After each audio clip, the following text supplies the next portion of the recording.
is our third gathering, and we're very pleased to have Helen White with us, who's a graphic designer who also works with the London Unitarian District and is a member of Brighton Unitarians. So before I hand over to Helen and to Lizzie as well, I just want to say a little bit about what these gatherings are, what the purpose of them is. So we wanted to set up a fairly informal, friendly, relaxed series of Zoom gatherings for really spotlighting the interesting and creative and imaginative and exciting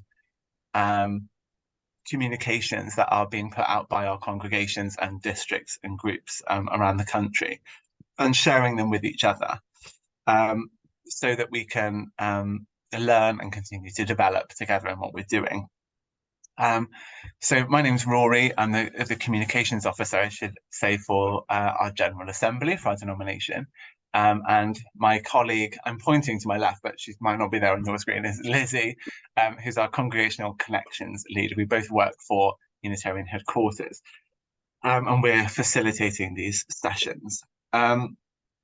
So feel free to introduce yourselves using the chat box. I'll just put hello in the chat box so you can see where it is if you're not familiar with it. Maybe say who you are, and if you're a member of a congregation, where that is, and if you've got some kind of comms role within your congregation, maybe tell us what that is as well. And so before I do hand over to wonderful Helen to tell us more about revitalizing our communications, just want to say something about why we think that communications are important, why it's worth us spending our time getting together at 11 o'clock on a Tuesday morning to talk about this.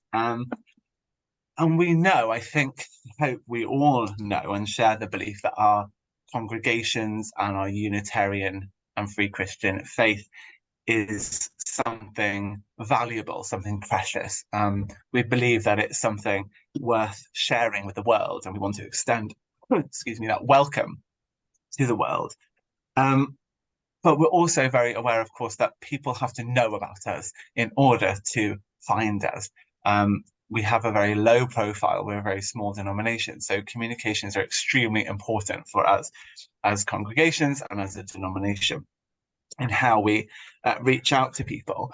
And certainly in my job and in Lizzie's job too, I'm sure it's true for many of you as well, we see loads of great examples of communications from our congregations and groups and districts, really imaginative, interesting, powerful ways of communicating with the public and with the world about who we are and what we do, whether that's social media or TV or press or wayside pulpits, newsletters, leaflets, you name it. There's so many ways for us to communicate. So what we're really keen for us to do is for our congregations to be connected with each other rather than us all trying to reinvent the wheel all the time. I certainly feel in my congregation that I'm often trying to do things that I think I'm sure another congregation must have already done this and could give me a template. So we want to help connect us together to develop our skills, share our experience, up our game really in terms of communications together. Maybe try some new things, hear about some new things certainly, and to develop a network of you all, of the people in our denomination who are interested and passionate about communications, for us to build a network together and see where that leads. So that's my sense, my passion of why communications are important for us. But you're not here to listen to me talk. So I'm going to hand us over now to Helen, who is going to tell us about revitalizing communications. She's going to present some of her experience and wisdom to us, and maybe have a bit of a conversation with Lizzie as well. And then after that, there'll be time for us to have for all of us to have a discussion, maybe ask some questions as well. So without further ado, I'll hand over to Helen White. Thank you very much, Helen. Thanks, Rory. I'm going to introduce Helen and just explain a little bit more about what we're going to do today. So as Rory said, Helen is a graphic designer with a degree in visual communication, and she works for the LDPA, including designing their communications, their social media, their web presence. And I think you might be familiar with the brilliant design that she's brought to things like Impulse, and some of the work around Fuse as well. And she also is a member of Brighton Unitarian Church, and has been since 2010, and volunteers as their graphic designer. Helen and I met a few weeks ago, and I was lucky enough to be shown some of the work that she does. What we both realised in that conversation is that actually good design and the principles of good design has a real emotional, or you might even say kind of spiritual impact on us. We have a message to get out there, and actually what I realised is that through visual cues, Helen is able to communicate that message. And so what Helen is going to talk us through is how she does that. Like, what is it about the way that the visual information is arranged on the page means that we leave with a sense of what Unitarianism is, and how she follows certain principles to evoke that response in us. So Helen's going to show us some of her work and talk about the principles by which she works, I think, to put those things together. So I'll hand over to you, Helen, and yeah, I'll let you take the lead from here.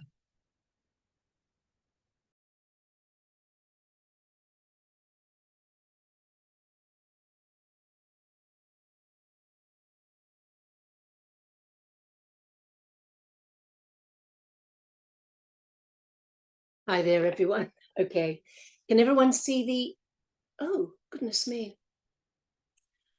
I had a computer glitch before I started, and it hasn't saved.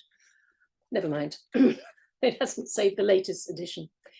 We can see it. We can see what you've got, what you've said. Though, yes, yeah. Unfortunately, there was another image I was going to put alongside it, but never mind. Oh dear. Okay, so we start with the work for Brighton Unitarians. I start here with the calm and collected annual report. And I was going to show you the prints and the pillars, oh dear. And I want to run through the basic elements that make up a visual identity. Colour. Our primary colour at Brighton is this turquoise blue, which feels vibrant and reflects our being a city by the sea. Typefaces, or fonts. There are two categories. There's a serif typeface, which have the tiny lines or feet that extend off the letters, which you can see here, I hope, and the sans serif, which is Latin for without. So see the lettering on the red notice board in the photograph here. These two typefaces look very different, so consideration should be given to the choice you make. Seek strong images.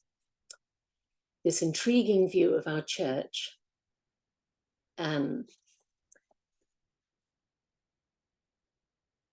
yes, taken by the wonderful Sarah West here, shows, anyway, there's a strong photograph.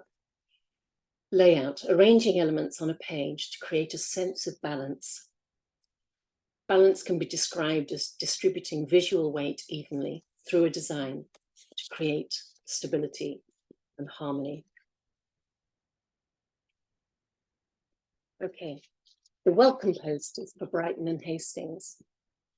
Reflecting their beautiful old church buildings, I use the serif typeface Eames Century Modern, which feels historic, elegant, and yet contemporary too. Within this typeface, I use the various weights or fonts to give contrast and energy to these layouts. For example, the word Unitarians is emphasized by being in bold. The words Brighton and Hastings, the mission statements and opening times are in italics, so they're all visually connected. To complete the layout, the information text is in a sans serif typeface along the base next to the logo. Brighton's secondary colours are warm, red, like the huge doors to our church, pink for weddings, and purple for funerals. Our Pride banner has all these familiar elements brought together with a beautiful rainbow embracing the church. And with matching t-shirts printed with the logo, we have a coherent visual presence in the Pride March through the city. Top tip, as with our little group of Unitarians about to join in the parade, to stand any chance of being noticed in the busy visual world out there, you need to remain consistent.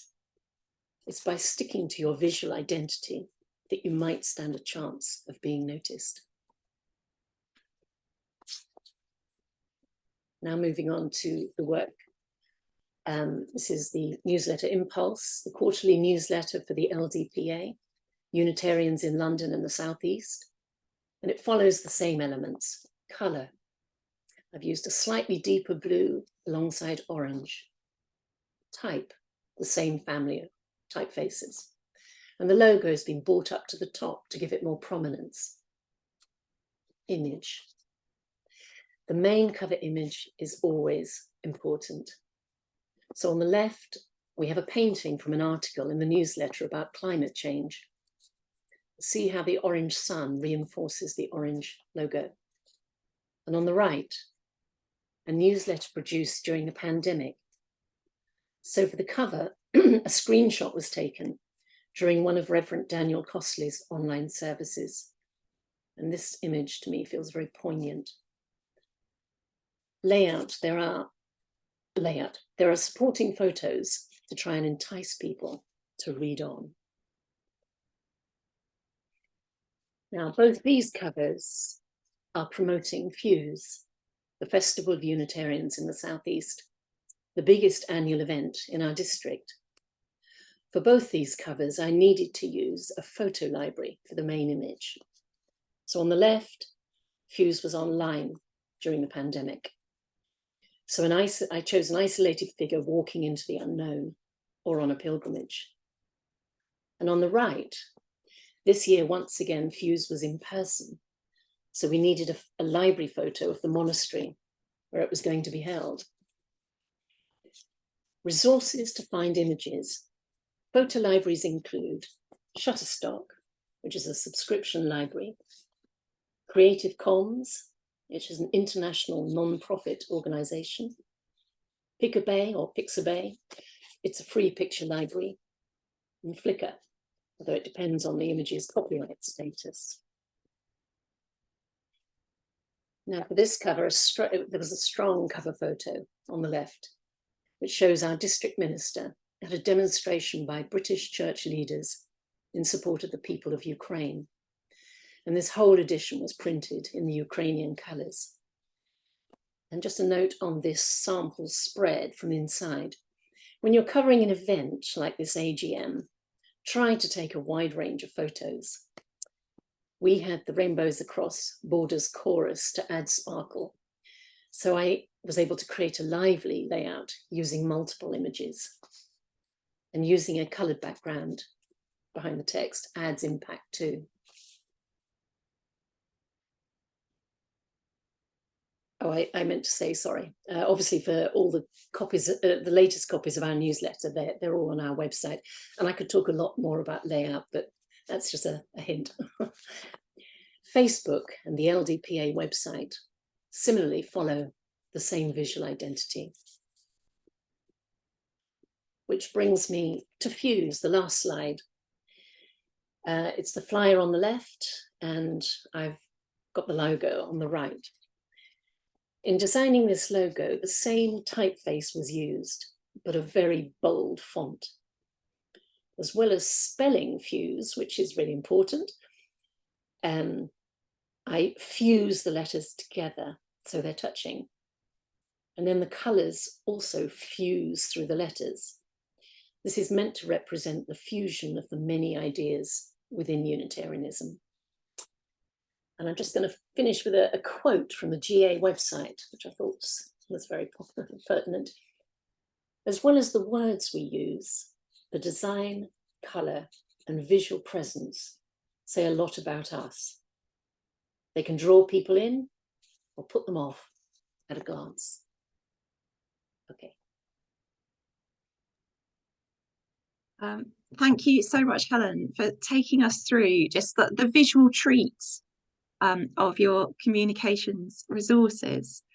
I'm wondering if we could, before we open up for questions, if you could share that the first slide, or actually it's the second one, of your poster for Brighton. Yes. Because I thought it might be useful to deconstruct that in a little more detail. Sorry, we're now going to get a yeah, go right back to this one. Yeah, that one. So what I'm really interested in, I think, and you'll know the answer to this, but I don't think I do, is when I see your poster for Brighton Unitarians, I want to go in. Like, I want to go into the building, and it's the door that has drawn my eye, and I'm not sure why.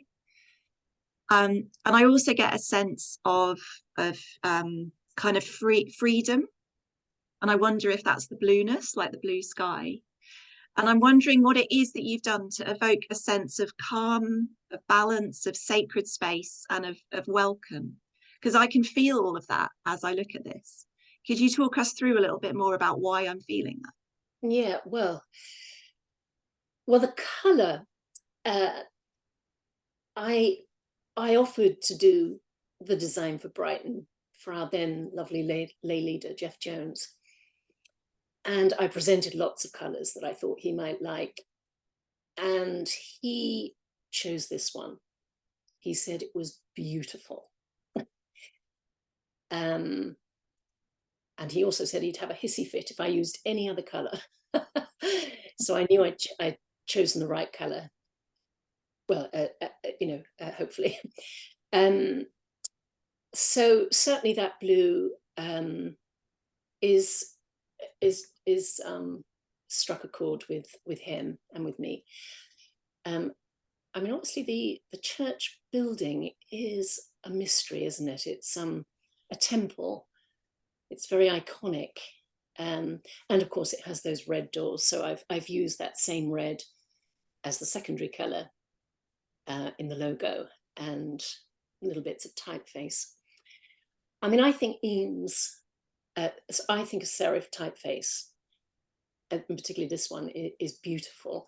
So I play around with the word Brighton and Unitarians.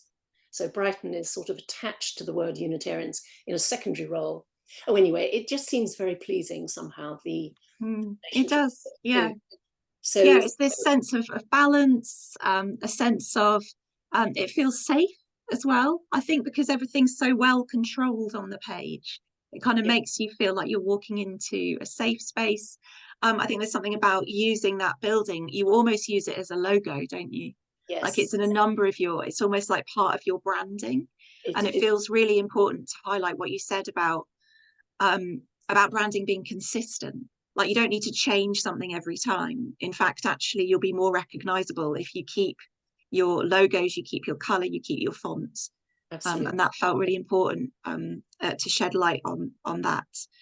And I guess as well, you've just communicated so much more information than is actually on the words on the page.